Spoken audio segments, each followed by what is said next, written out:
বাংলাদেশের রাজনৈতিক পরিবর্তনে ভারতের সেনাপ্রধানের চমকপ্রদ মন্তব্য। ২০২৪ সালের ৫ আগস্ট বাংলাদেশে ঘটে এক বিস্ময়কর ঘটনা।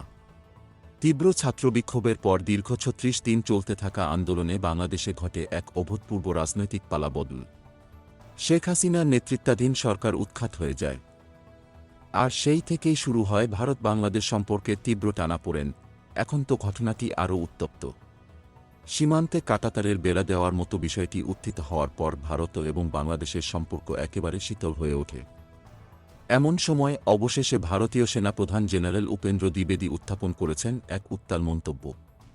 জেনারেল উপেন্দ্র দ্বিবেদী বলেন, ভারত এবং বাংলাদেশের সামরিক সম্পর্ক আজও আগের মতোই অবিচলিত রয়েছে। তিনি আরও জানান, দুই দেশের সম্পর্ক তখনই আবার স্বাভাবিক হতে পারে যখন বাংলাদেশের নির্বাচিত সরকার দায়িত্ব নেবে। তাহলে কি দুই দেশের মধ্যে শত্রুতা আজকের দিনে পরিণত হবে আরও জটিল?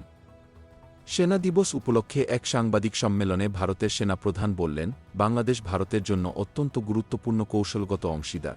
তার দাবি, দুই দেশের মধ্যে কোনো ধরনের শত্রুতা দুজনেরই ক্ষতির কারণ হতে পারে এবং এর ফলে কেউই লাভবান হবে না। তিনি আরও বলেন, আমরা তো প্রতিবেশী। আমাদের একে অপরকে বুঝে শুনে শান্তিপূর্ণভাবে থাকতে হবে, যেন একটা সরাসরি সতর্কবার্তা। জেনারেল দ্বিবেদী বাংলাদেশের সামরিক সম্পর্কের বিষয়ে আরও বলেন, আমরা বাংলাদেশের সেনাপ্রধান জেনারেল ওয়াকারুজ্জামানের সাথে নিয়মিত যোগাযোগ রক্ষা করছি। গত আগস্টের রাজনৈতিক পরিবর্তনের সময় থেকেই তাদের মধ্যে সাপোর্ট এবং যোগাযোগ অব্যাহত ছিল। শুধু তাই নয়, গত ২৪ নভেম্বরও তাদের মধ্যে ভিডিও কনফারেন্সিং হয়েছে। এদিকে তিনি বলেছেন, বর্তমান পরিস্থিতির কারণে দুই দেশের যৌথ সামরিক মহড়াগুলো কিছু সময়ের জন্য পিছিয়ে দেওয়া হয়েছে। তবে নিশ্চয়ই যখন পরিস্থিতি শান্ত হবে তখন এই মহড়া আবারও শুরু হবে।